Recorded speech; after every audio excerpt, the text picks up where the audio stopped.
Hi friends, welcome all of you. आप सभी का बहुत बहुत स्वागत है। आरएस मुख्य परीक्षा की कॉपीज कैसे चेक होती है, इसकी एक सीरीज चल रही है। उस सीरीज में ये चौथा वीडियो है। देखिए, आपकी स्क्रीन पे आपको एक क्वेश्चन दिख रहा है कि सांवेगिक बुद्धि क्या है, ये सवाल आया था। अब इस बंदे ने क्या लिखा है, अपने तथा दूसरे व्यक्तियों के संवेगों को समझना, उनके अनुसार व्यवहार करना ताकि प्रशासनिक लक्ष्यों को पूरा किया जा सके। फिर इन्होंने बताया है डेनियल गोलमैन के अनुसार EI मतलब इमोशनल इंटेलिजेंस, स्व जागरूकता, आत्मनियमन, आत्म अभिप्रेरण, परानुभूति, सामाजिक दक्षता। दो में से डेड नंबर। बहुत अच्छा लिखा है इन्होंने। डेड नंबर आने ही चाहिए, दो में से दो आने चाहिए। तो इसमें कुछ और अगर ऐड करते, ये डेनियल गोलमैन के साथ साथ कुछ और केवी पेट्राइट्स है, मेयर व सैलोवी है, इनको भी ऐड करते तो हो सकता है दो नंबर इनको मिल सकते थे। इससे हमें ये समझने को मिलता है, सीखने को मिलता है कि जो 15 वर्ड्स के, जो 15 या 20 वर्ड्स के आंसर लिखने होते हैं, तो इसमें हम जो आंसर की सीमा है उसको भी लांघ सकते हैं। मतलब इसे हम 30-40 वर्ड्स तक ले जा सकते हैं अगर गुंजाइश है तो। क्लियर। दूसरा क्वेश्चन देखते हैं। राजस्थान काश्तकारी अधिनियम 1955 के अंतर्गत अभिव्यक्ति कृषक से क्या अभिप्राय है, कृषक किसे कहते हैं। देखो, कई लोगों ने बहुत सिंपल सी डेफिनेशन दी है तो उन्हें दो में से एक नंबर ही मिला है। अब इस बंदे ने क्या लिखा, देखिए आप, राजस्थान काश्तकारी अधिनियम 1955 की धारा 5(3), ये कितने स्पेसिफिक बात इन्होंने लिखी यहाँ पे। ठीक है, तो इससे बहुत बड़ा इंप्रेशन जमता है। तो इन्होंने लिखा, धारा 5(3) के तहत कृषक से अभिप्रेत है कि ऐसा व्यक्ति जो स्वयं या अपने नौकरों के द्वारा कृषि से अपनी जीविका का निर्वहन करता है। अब इनको दो में से 1.75 मार्क्स मिले, केवल 0.25 मार्क्स इसमें कटा है। क्लियर। तो ऐसे क्वेश्चन जिसमें टेक्निकलिटीज के बारे में पूछा गया है, तो वहां आपको धारा भी दर्शानी होती है, इससे इंप्रेशन जमता है और आपके फुल मार्क्स भी आते हैं। अगला क्वेश्चन देखिए, ये भी लॉ से जुड़ा हुआ क्वेश्चन है। पहला था कि उन व्यक्तियों को प्रगणित कीजिए जो कि घरेलू हिंसा से महिलाओं का संरक्षण अधिनियम 2005 के अंतर्गत अनुतोष हेतु मजिस्ट्रेट के समक्ष आवेदन प्रस्तुत कर सकते हैं। तो इन्होंने इसे पॉइंट वाइज लिखा है। पहला स्वयं पीड़िता, दूसरा सुरक्षा अधिकारी, तीसरा पीड़िता का कोई रिश्तेदार। बहुत अच्छे तरीके से लिखा है। दो में से डेड नंबर मिले, बहुत अच्छे नंबर है, क्योंकि लॉ में बहुत मार्किंग टाइट होती है, लॉ वाले सेक्शन में। क्लियर। फिर था कि सूचना का अधिकार अधिनियम 2005 के अंतर्गत तृतीय पक्षकार से आप क्या समझते हैं। तो इन्होंने लिखा है, तृतीय पक्षकार से आशय सरकार से है। ठीक है। अब इन्हें ऐसा नहीं है कि कुछ भी नंबर नहीं मिल रहे हैं। अब दो में से 0.25 मार्क्स इन्हें मिले, 1/4 नंबर मिले। मतलब आपको खाली छोड़ के नहीं आना है। आपको कुछ भी याद आ रहा आप लिख दीजिए, या तो 0 नंबर आएगा, या फिर नेगेटिव क्या होगा कि केवल 0 नंबर मिलेगा। वैसे भी आपको मिल रहा, अगर खाली छोड़ दे तो भी 0 ही मिलता। भर के आने से एक पॉजिटिव ये होता है कि हो सकता है आपको 0.25 0.50 मार्क्स मिल सकते हैं। तो इसलिए कॉपी आपको खाली नहीं छोड़नी। कोई भी क्वेश्चन को, कोई भी आंसर ऐसे नहीं छोड़ना। आपको थोड़ा जो भी याद आ रहा है उसको थोड़ा क्वेश्चन से रिलेट कीजिए और लिख दीजिए आप। अगला सवाल देखिए, लैंगिक अपराधों से बालकों का संरक्षण अधिनियम 2012 को अधिनियमित करने का प्रमुख उद्देश्य बताइए। कभी कभी हम जब जैसे 2021 के पेपर हम दे के आए हैं, तो हमें पता है कि हमने इस क्वेश्चन में ये लिखा, ये लिखा, बहुत कुछ लिख के आए हैं। तो उसमें हम क्या करते हैं, दो में से दो नंबर जोड़ देते हैं, कभी 10 में से 5 नंबर ऐसे ही जोड़ देते हैं, 6 नंबर ऐसे ही जोड़ देते हैं। हमारे दिमाग में ये होता है कि हम बहुत कुछ लिख के आए हैं। अब इसमें देखिए 3 पॉइंट्स लिखे हैं। पहला, बालकों के प्रति बढ़ते लैंगिक अपराधों पर रोक लगाना। दूसरा, समाज में सरकार द्वारा अच्छा संदेश देना। और तीसरा, अपराधियों को कठोर सजा का प्रावधान कर अपराधों की पुनरावृत्ति को रोकना। अच्छी चीज़ें लिखिए। हम भी लिख के आते तो हम इसमें दो में से दो नंबर काउंट करते, लेकिन फिर भी दो में से एक नंबर इनको मिला है। आप समझ रहे होंगे मैं क्या समझाना चाह रहा हूँ आपको। अगला क्वेश्चन देखते हैं।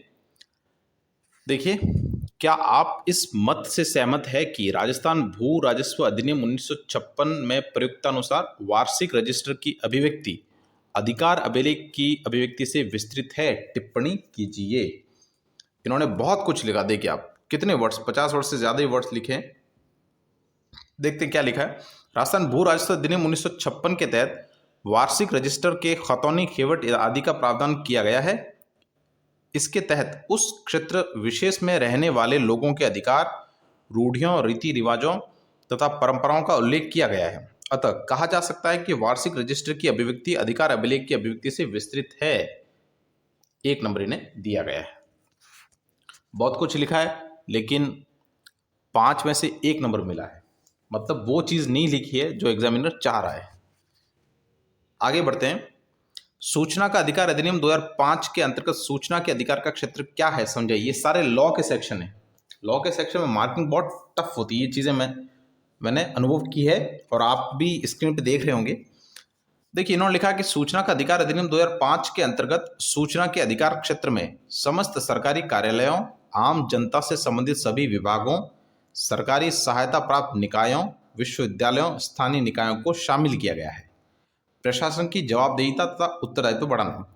क्षेत्र से बाहर रॉ, आईबी, सशस्त्र बल, राजनीतिक दल एवं अन्य जो सरकार द्वारा समय समय पर तय किए जाते हैं।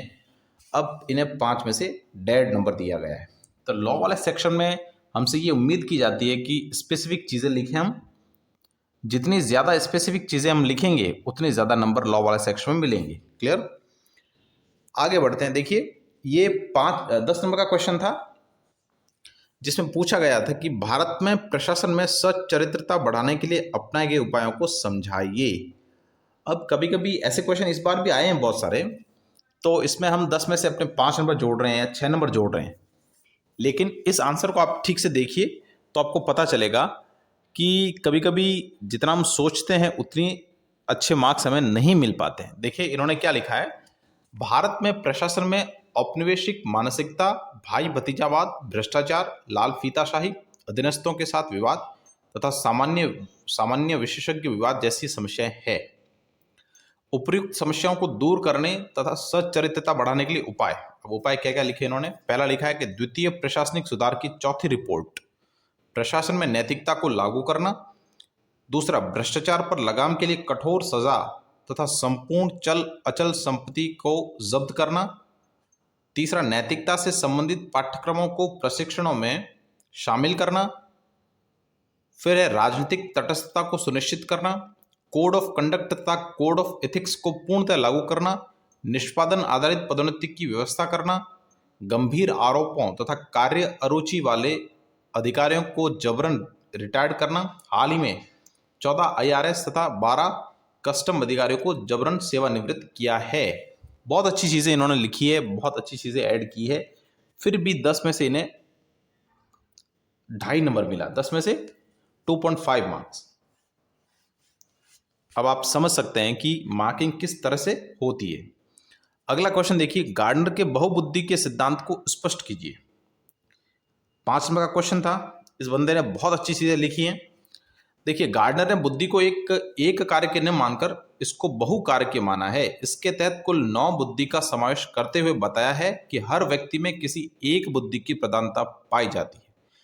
पहला भाषाई बुद्धि, दूसरा तार्किक गणितीय बुद्धि, स्थानिक बुद्धि, स्थानीय गतिक बुद्धि, संगीतिक बुद्धि, व्यक्तिगत आत्म बुद्धि, व्यक्तिगत अन्य बुद्धि। 2 बुद्धि रूपों को बाद में जोड़ा गया, प्रकृतिवादी बुद्धि और अस्तित्ववादी बुद्धि। सब कुछ लिख दिया इन्होंने, बहुत अच्छा लिखा है। 5 में से 3.5 नंबर, बहुत अच्छे नंबर होते हैं। 5 में से 3.5 नंबर मिले। वीडियो आपको कैसा लगा जरूर बताइएगा। ये सीरीज चलती रहेगी, बहुत सारे वीडियोस आते रहेंगे और बहुत सारी अच्छी चीजें आपको देखने को मिलेगी। अगर वीडियो आपको अच्छे लग रहे हैं तो चैनल को जरूर सब्सक्राइब कीजिएगा। Thank you very much. Hi friends, welcome all of you. RS मुख्य परीक्षा की कॉपीज कैसे चेक होती है इसकी एक सीरीज में चला रहा हूं, जिसमें अगला वीडियो ये है। देखिए आपकी स्क्रीन पे आपको क्वेश्चन दिख रहा है कि घोसुंडी अभिलेख का क्या महत्व है। 2 नंबर का क्वेश्चन था। इसमें क्या लिखा गया है देखिए, चित्तौड़गढ़ जिले में स्थित घोसुंडी अभिलेख। तो चित्तौड़गढ़ ये जो फैक्ट है ये एकदम सही है।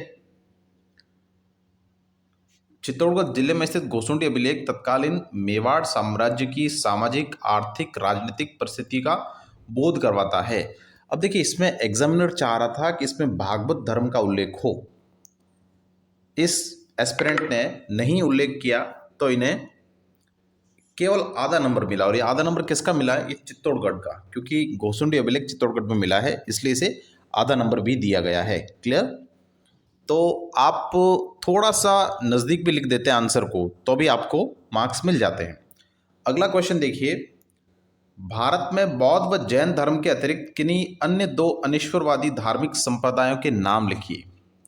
जैन और बौद्ध धर्म नहीं लिखना था, इसके अलावा जो अनीश्वरवादी है तो चारवाक और आजीवक दोनों सही है, दो में से 2 नंबर। क्लियर? आगे बढ़ते हैं। अकबर के काल में लिखे गए 2 फारसी ग्रंथों का उल्लेख कीजिए। तो इसमें देखिए 2 ग्रंथ पूछे गए थे, वो भी फारसी के। पहला लिखा आईन अकबरी अबुल फजल और दूसरा नफाइज अल मासिर अलाउद्दीन कजविनी। तो इसमें ये वाला जो है आईन अकबरी यही सही है और ये गलत है, इसलिए इन्हें 1 नंबर ही दिया गया है। क्लियर? सीमांत गांधी के नाम से कौन प्रसिद्ध था? उन्होंने किस दल का गठन किया? तो देखिए, खान अब्दुल गफ्फार खान सीमांत गांधी के नाम से प्रसिद्ध है तथा लाल कुर्ती दल का गठन किया। 2 में से 2 नंबर। एग्जामिनर यही चाह रहा था कि खान अब्दुल गफ्फार खान का नाम और लाल कुर्ती दल का नाम आए, दोनों आ गया, 2 में से 2 नंबर। आगे बढ़ते हैं। श्वेत जाति पर भार वाक्यांश का अर्थ स्पष्ट कीजिए। अब इस बंदे ने क्या लिखा है? रुडयार्ड किपलिंग महोदय के अनुसार विश्व में असभ्य जातियों को सभ्य बनाने की जिम्मेदारी श्वेत व सभ्य अंग्रेजी लोगों की है, उन्हें सहर्ष निभानी चाहिए। 2 में से 1 नंबर। नज़दीक लिखा है, रुडयार्ड किपलिंग का उल्लेख कर दिया क्योंकि इन्होंने ये वाक्यांश यूज किया था, श्वेत जाति पर भार। आगे बढ़ते हैं। राजस्थान के दुर्ग स्थापत्य की प्रमुख विशेषताओं का विवेचन कीजिए। अब इसमें देखिए, इन्होंने पॉइंट वाइज लिखा है। राजस्थान में दुर्गों का निर्माण ऊंचे व पहाड़ी भागों में किया गया है, जैसे कुंभलगढ़, चित्तौड़गढ़ आदि। दूसरा, अधिकांश दुर्गों के चारों ओर मजबूत व पक्का परकोटा है। तीसरा, मध्यकाल में निर्मित दुर्गों में मुगल प्रभाव दिखाई देता है, शौर्य व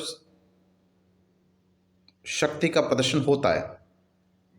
चौथा, दुर्गों के भीतर पानी के जलाशय तथा कृषि भूमि की अनोखी व्यवस्था व आवासीय दुर्ग। पांचवा, दुर्गों में महल, मंदिर आदि का निर्माण किया गया है। ये पूरा दुर्ग स्थापत्य का इन्होंने बहुत अच्छे से उल्लेख किया है। 5 पॉइंट्स लिखे हैं, इन्हें 3.5 नंबर मिले हैं। 5 में से 3.5 नंबर बहुत अच्छे नंबर होते हैं। अगला क्वेश्चन देखिए, राजस्थान चित्रकला की बूंदी और किशनगढ़ शैलियों की समानता और भिन्नता को रेखांकित कीजिए। देखिए, इसमें एक तरफ इन्होंने किशनगढ़ शैली और दूसरी तरफ बूंदी शैली लिखा है। अब देखिए, समानता क्या क्या समानता बताइए। कृष्ण भक्ति के चित्र और प्रकृति चित्रण किया गया है। कृष्ण व वल्लभ संप्रदाय से प्रेरित बूंदी शैली में भी प्रकृति चित्रण। ठीक है, ये तो 2 समानताएं बताई उन्होंने। असमानता क्या बताइए? इस शैली में नारी सौंदर्य का अधिक चित्रण किया गया है। आभूषण बेसरी। नागरीदास ने अपनी प्रेमिका बनी ठणी को प्रमुखता से चित्रित करवाया। इसमें लिखा है कि इस शैली में शिकार दृश्यों को प्रमुखता से चित्रित किया गया है। बूंदी में महाराजा उम्मेद सिंह के समय उनको एक शिकार करते हुए प्रमुखता से दर्शाया गया है। अब इन्हें 5 में से 1 नंबर दिया गया है। 5 में से 1 नंबर। कभी कभी हम बहुत अच्छा लिख के आ जाते हैं या बहुत कुछ लिख के आ जाते हैं, और जब हम अपने नंबर जोड़ते हैं तो 5 में से ऐसे सामान्य 2.5-3 नंबर जोड़ देते हैं, लेकिन सही कंटेंट यूज नहीं होता है तो 5 में से 1 नंबर भी मिल जाता है, आधा नंबर भी मिल जाता है। अगला देखिए, मध्यकालीन भारत में निर्गुण भक्ति की समृद्ध परंपरा थी, स्पष्ट कीजिए। तो इसमें क्या लिखा गया है कि मध्यकाल में निर्गुण भक्ति में भक्ति आंदोलन की समृद्ध परंपरा है। संत कबीर ने निर्गुण भक्ति के साथ सरल व जन सामान्य के लिए मार्ग सुझाया। संत नामदेव, रैदास, रामानुजाचार्य, शंकराचार्य आदि ने निर्गुण भक्ति पर बल दिया। भगवान निराकार निर्गुण है, उसके किसी भी रूप की कल्पना की आवश्यकता नहीं है। बहुत अच्छा इन्होंने लिखा है। और जो संत थे उनका भी उल्लेख किया है। इन्हें 5 में से 3 नंबर मिले हैं।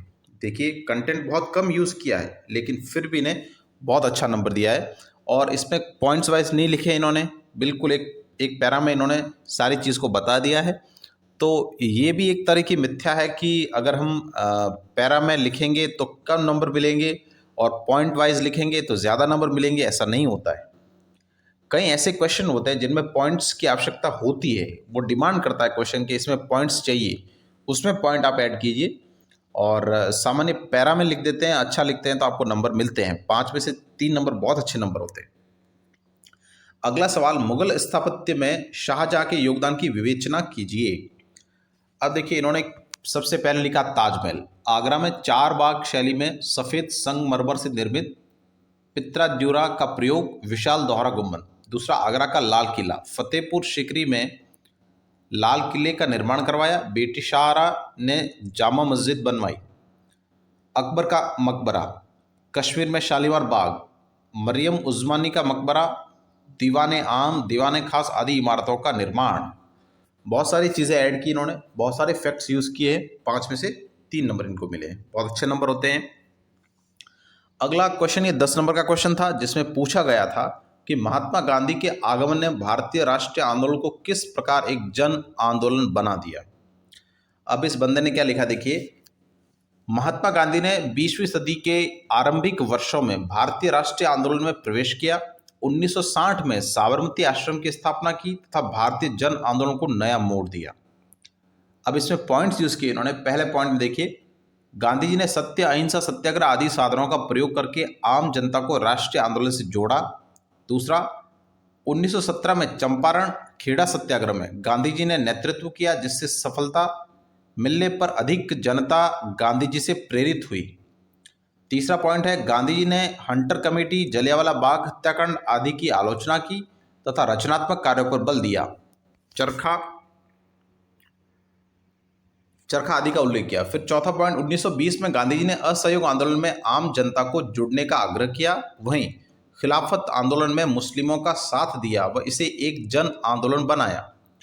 पांचवा पॉइंट, गांधी जी ने सविनय अवज्ञा आंदोलन के माध्यम से नमक बनाने वाले आम आदमी के सहयोग हेतु इसे एक जन आंदोलन बनाया तथा नमक कानून तोड़कर सफलता अर्जित की, गांधी इरविन पैक्ट। छठा पॉइंट है, गांधी जी ने दलितों व हरिजनों के उद्धार के लिए अखिल भारतीय हरिजन संघ की स्थापना की। सातवां, सांप्रदायिक सौहार्द के लिए पूना समझौता किया तथा मोहम्मद जिन्ना से भी समझौता के प्रयास किए। आठवां पॉइंट, भारत छोड़ो आंदोलन में भारतीय जनता के सहयोग से एक वृहद आंदोलन खड़ा किया जो स्वतः स्फूर्त चलता रहा। नौवां पॉइंट, नारी के सक्रिय सहयोग को भी गांधी जी ने बढ़ावा दिया, अतः गांधी जी ने अप्रयुक्त भारतीय जनता को जन आंदोलन से जोड़ा। अब इन्हें 10 में से 6 नंबर, बहुत सारे पॉइंट्स यूज़ किए इन्होंने, बहुत अच्छा लिखा है, पॉइंट्स फॉर्म में लिखा है, तो इन्हें 10 में से 6 नंबर मिले। वीडियो आपको कैसा लगा ज़रूर बताइएगा। Thank you very much. ऐसे वीडियो और आते रहेंगे इस सीरीज़ में। वेलकम ऑल ऑफ यू, आप सभी का बहुत बहुत स्वागत है। आरएस मुख्य परीक्षा की कॉपीज़ कैसे चेक होती है, इस संबंध में मेरे इस यूट्यूब चैनल पर जो सीरीज़ चल रही है उसका अगला वीडियो ये है। स्क्रीन पे आपको इथिक्स का पेपर दिख रहा है, इथिक्स की कॉपी दिख रही है। देखिए क्वेश्चन था कि किस प्रकार रित की धारणा प्रशासनिक उत्कृष्टता को संवर्धित करती है। ये आरएस 2018 की कॉपीज है। अब इसमें इस बंदे ने लिखा है कि रित की अवधारणा सत्य एवं नियमों पर आधारित है जो प्रशासन में सत्यनिष्ठता, नियमबद्धता को बढ़ाती है। रित एक निश्चित नियम संहिता भी है जो प्रशासन के लिए विभिन्न नियमों का निर्माण इसके माध्यम से हो सकता है। 2 में से 1 नंबर दिया है। इस बंदे की हैंडराइटिंग बहुत शानदार है और लिखने का तरीका भी अच्छा है। इथिक्स में मार्किंग थोड़ी टफ होती है, उसमें 2 में से 1 नंबर आना अच्छी बात है। अगला क्वेश्चन देखिए, प्रशासन का उद्देश्य लोक कल्याण है। गीता का कौन सा सिद्धांत इस आशय की पुष्टि करता है। देखिए लोक कल्याण के सिद्धांत को गीता में लोक संग्रह के सिद्धांत का नाम दिया गया है। इसमें सत्य तथा उचित कर्मों के साथ लोक कल्याण करना होता है, अतः लोक संग्रह का सिद्धांत इसकी पुष्टि करता है। बहुत अच्छा लिखा है। 2 में से 1.5 नंबर दिए गए हैं, शानदार नंबर। अगला सवाल देखिए, अहिंसा गांधी की नैतिकता का केंद्रीय मूल्य क्यों है? अहिंसा के माध्यम से ही विभिन्न लोक मूल्यों की प्राप्ति गांधी जी ने मानी है। उनके अनुसार अहिंसा दो विस्तृत अर्थों में परिलक्षित होती है, जिसमें समस्त नैतिक अवधारणाएं आ जाती है। इस कारण ये केंद्र बिंदु है। अब ठीक लिखा है इन्होंने, जो पूछा है उससे थोड़ा सा इतर है, लेकिन अच्छा लिखा है। 2 में से 1 नंबर इनको मिला है। अगला सवाल देखिए, प्लेटो न्याय को कैसे परिभाषित करते हैं? इन्होंने लिखा है कि व्यक्ति सत्य तथा नियमों के अनुसार अपने कर्तव्यों को करे, यही न्याय है। इसके लिए इन्होंने न्याय का शासन का अवधारणा विकसित की है, जहां राजा न्यायी कानून आवश्यक नहीं, राजा अन्यायी कानून निरर्थक की अवधारणा। अब ये बिल्कुल गलत लिखा था इन्होंने, इसलिए इनको 2 में से 0 मार्क मिला है। अगला क्वेश्चन था कि संवेगात्मक बुद्धिमत्ता से आप क्या समझते हैं? किसी के संवेगों को समझना, उनके अनुसार निर्णय लेना तथा अपने संवेगों के प्रबंधन करने की क्षमता। सर्वप्रथम 1966 में बारबरा ल्यूनर द्वारा इस शब्द का प्रयोग किया गया। अब इन्हें 2 में से 1 नंबर मिला है। अगला क्वेश्चन देखते हैं, अतिवाद घातक है, हम इससे कैसे बच सकते हैं? अतिवाद की अवधारणा विभिन्न प्रकार के विचारों तथा धार्मिक सामाजिक प्रत्ययों को मिलाकर एक अलोचकीय विचारधारा का विकास ही अतिवाद है। इसमें मानववाद की भावना, भाईचारे का विश्वास तथा राष्ट्रीय एकता कोई स्थान नहीं होता है। जैसे आतंकवाद, माओवाद आदि। हम शिक्षा के प्रचार प्रसार, अवसंरचनात्मक विकास, बौद्धिक समचेतना तथा उच्च नैतिक मूल्य तथा विभिन्न सद्गुणों, प्रशासनिक गुणों से बच सकते हैं। 5 में से 2.5 नंबर इनको मिले हैं। ये कॉपीज दिखाने का मेरा आशय ये है कि आप भी समझ सकें कि हमें किस तरह से लिखना है, कौन कौन से बिंदुओं को ऐड करना है, ताकि हम अधिक से अधिक नंबर प्राप्त कर सकें। अगला सवाल देखिए, मानवीय मूल्यों के संवर्धन में समाज की भूमिका समझाइए। समाज ही माता के पश्चात दूसरी पाठशाला होती है, जिसमें सहयोग की भावना, सामाजिक संप्रतियों का विकास, एकता, विकास की भावना आदि संप्रतियों का विकास हमेशा समाज से होता है। 7 समाज संज्ञानात्मक बुद्धि का विकास सामाजिक बुद्धि का विकास करता है। सांगठनिक एकता एवं विभिन्न मानवीय मूल्यों, दुख सुख की भावना आदि का विकास समाज के माध्यम से होता है। ये मानवीय मूल्य सभी के लिए आवश्यक है। 5 में से 2.5 नंबर। हालांकि ये बहुत अच्छे तरीके से लिख सकते थे, इन्हें पॉइंट्स में दिखा सकते थे। 5, 6, 7 जितने भी पॉइंट्स बन सकते थे, अगर वो लिखते तो इन्हें 2.5 से ज़्यादा भी मार्क मिल सकते थे। लेकिन 5 में से 2.5 नंबर भी अच्छे हैं। 50% मार्क्स आ रहे हैं तो अच्छे होते हैं। अगला सवाल देखिए, आपके अनुसार प्रशासनिक अधिकारी के मानसिक तनाव के क्या मुख्य कारण होते हैं? समझाइए। प्रशासनिक अधिकारी के मानसिक तनाव के कारण प्रशासनिक दायित्वों का केंद्रीकरण होना, अपनी कार्यकुशलता के अनुसार कार्य न कर एवं विभिन्न बाधाएं, प्रशासनिक कार्यों में लेट लतीफ़ी, लाल फीताशाही तथा भ्रष्टाचार जैसी अवधारणाएं, राजनीतिक दबाव तथा स्वयं के मूल्यों का संघर्ष आदि प्रशासनिक अधिकारियों में तनाव उत्पन्न करते हैं। इनके अलावा कई निजी कारणों से, जैसे परिवार में समस्या होना, इच्छित स्थान पर उदासीन पारिवारिक रवैया आदि अन्य कारण है। अब इन्हें 5 में से 3 नंबर दिए। बहुत शानदार नंबर है, 60% मार्क्स है, ये बहुत अच्छे नंबर होते हैं। हालांकि इसको भी कुछ अलग तरीके से लिखा जा सकता था। अगला क्वेश्चन देखिए, श्रम एक पूंजी है और जीवधारी पूंजी अक्षय है। मैं पूंजी और श्रम में न्याय संगत संबंध की स्थापना करना चाहता हूं। मैं एक का अन्य के ऊपर प्रभुत्व नहीं चाहता हूं। महात्मा गांधी के संदर्भ में व्याख्या कीजिए। अब इन्होंने लिखा है कि गांधी जी ने न्यासी सिद्धांत का प्रतिपादन किया है, जिसमें उन्होंने पूंजी का समाज में उचित वितरण, सभी को क्षमता के अनुसार कार्य मिलना स्वीकार किया तथा पूंजी के आधार पर समाज में विभेद का इन्होंने निषेध किया। इस प्रकार उन्होंने यह कथन इस संदर्भ में कहा है कि कोई इतना अमीर न हो, न दूसरे को कि दूसरे को खरीद सके तथा कोई गरीब अपने आप को बेच न सके। इस तथ्य के आधार पर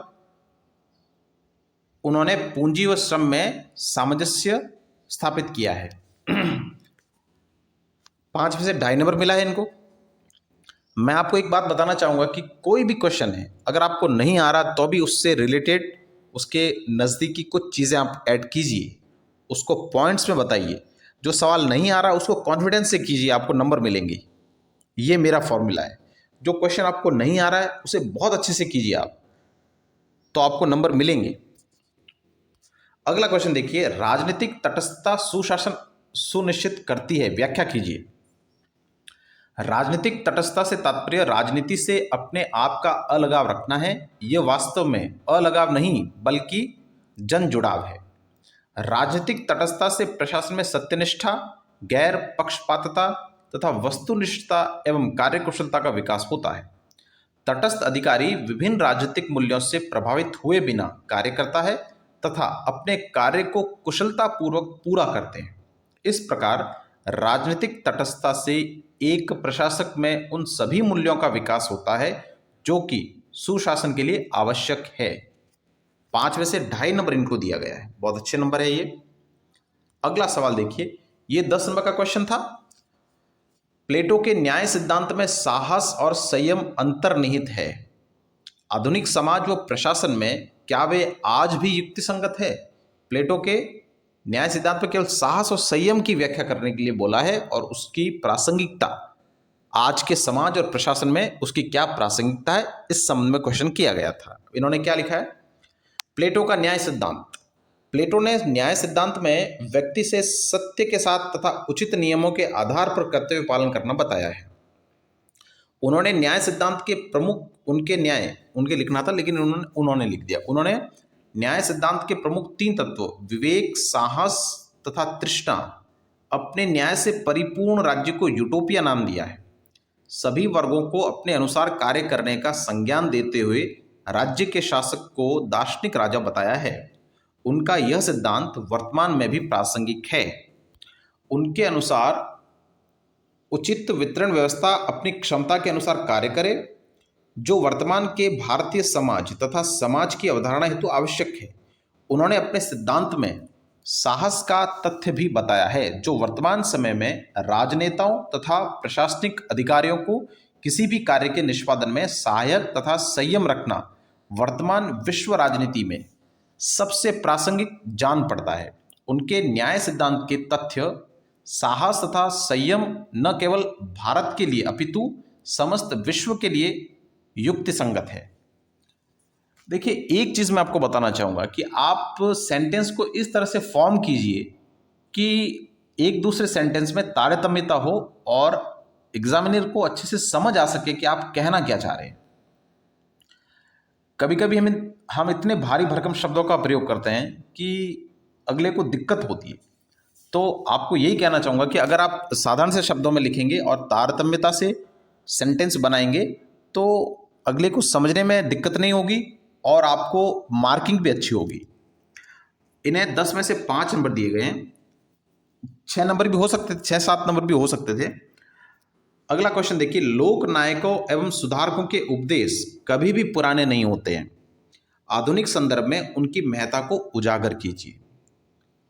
देखिए, 2018 और 2021 का पेपर देखिए एथिक्स का, इसमें कुछ ऐसे क्वेश्चंस अब आ रहे हैं और ज़्यादातर ऐसे क्वेश्चंस आ रहे हैं जो अनएक्सपेक्टेड होते हैं या जिन्हें हम केवल एग्ज़ाम के समय में जब हम पेपर दे रहे हैं तभी ऐसे क्वेश्चन देखते हैं और ऐसे क्वेश्चन करने में मज़ा अलग ही आता है। ऐसे क्वेश्चन जो करता है, ऐसे क्वेश्चन 5 से 6 नंबर जो लाता है वो शानदार मार्किंग होती है, यही मेरिट तय करती है। ये सवाल बहुत अच्छा सवाल था। लोक नायकों व सुधारकों के उपदेश कभी भी पुराने नहीं होते हैं। आधुनिक संदर्भ में उनकी महत्ता को उजागर कीजिए। अब इन्होंने लिखा है कि लोक नायकों तथा सुधारकों के विचार आधुनिक समाज में भी व्यापक रूप से महत्वपूर्ण है। इनकी महत्ता को इंगित इस प्रकार किया जा सकता है। भारतीय महापुरुषों के विचारों का आधुनिक समाज में महत्व। महात्मा गांधी ने 5 महाव्रतों के पालन की आज्ञा दी है। ये 5 महाव्रत अहिंसा, अस्तेय, अपरिग्रह, सत्य तथा ब्रह्मचर्य है, जिनका वर्तमान समय में भी व्यापक महत्व है। दूसरा, स्वामी विवेकानंद, दयानंद सरस्वती जैसे विचारकों ने राष्ट्र प्रेम तथा राष्ट्रवाद की भावना का विकास किया, जो वर्तमान में भी आवश्यक है। पश्चिमी विचारकों के महत्वपूर्ण विचार, सुकरात हमेशा तर्क वितर्क एवं व्याख्यान से सत्य स्थापन की बात करते हैं तथा प्लेटो का न्याय का विचार तथा अरस्तु की आत्मा की अमरता का तत्व आदि भी वर्तमान समय में भी उतने ही प्रासंगिक है जितने प्राचीन समय में। इन समस्त विचारकों ने सत्यनिष्ठा, अभिप्रेरणा, स्वयं की चेतना, अहिंसा जैसे कई मानवीय मूल्यों के विकास में बहुमूल्य योगदान दिया है। अब इनको 10 में से 4.5 नंबर मिले हैं। आगे बढ़ते हैं, अगला सवाल देखिए। भगवत गीता, ये भी 10 नंबर का है। भगवत गीता किस तरह अर्जुन के समक्ष द्वंद्व का निराकरण करती है? प्रशासनिक अधिकारी के रूप में आप प्रशासनिक दुविधा के निराकरण में किस तरह गीता के सिद्धांतों का प्रयोग कर सकते हैं? गीता में विभिन्न प्रशासनिक सिद्धांतों को बताया गया है जिनका प्रयोग वर्तमान में प्रशासनिक अधिकारी कर सकते हैं। पहला, निष्काम कर्म का योग। गीता निष्काम कर्म के सिद्धांत का प्रतिपादन करती है जिससे प्रशासनिक अधिकारी को अपने कर्तव्य को कर्तव्य चेतना से करने की प्रेरणा मिलती है। किम कर्तव्य विमूढ़ता का निवारण। गीता में श्री कृष्ण अर्जुन को किम कर्तव्य विमूढ़ न होकर केवल अपने लिए निर्धारित कार्यों को करने की प्रेरणा देते हैं, जो प्रशासनिक कर्तव्यों में एक रूपता का निर्धारण करती है।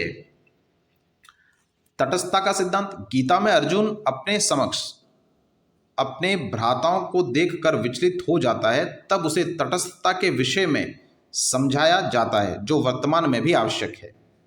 प्रशासनिक नेतृत्व का सिद्धांत। एक प्रशासनिक अधिकारी एक नेतृत्वकर्ता भी होता है जो वह अपने अधीनस्थों को देता है। गीता में वचनबद्धता का सिद्धांत। इसी वचनबद्धता के कारण अभिमन्यु ने घेरा तोड़ा, जो कि प्रशासनिक अधिकारी के लिए भी अत्यंत आवश्यक है। इस प्रकार ये सभी प्रशासनिक सिद्धांत एक प्रशासनिक अधिकारी के लिए अत्यंत आवश्यक है तथा वर्तमान में भी विभिन्न प्रशासनिक दुविधाओं के निराकरण में भी सहायक है।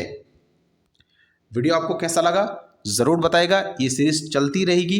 इसी तरह आप सीखिए कि कैसे मार्किंग होती है, किस तरह से कंटेंट यूज़ करते हैं तो अच्छे नंबर मिलते हैं, या किस तरह से हम कंटेंट का दुरुपयोग करते हैं या सही तरह से उपयोग नहीं करते तो हमें बहुत ही कम मार्किंग मिलती है। वीडियोज़ अगर आपको अच्छे लगते हैं तो चैनल को ज़रूर सब्सक्राइब कीजिएगा। Thank you very much.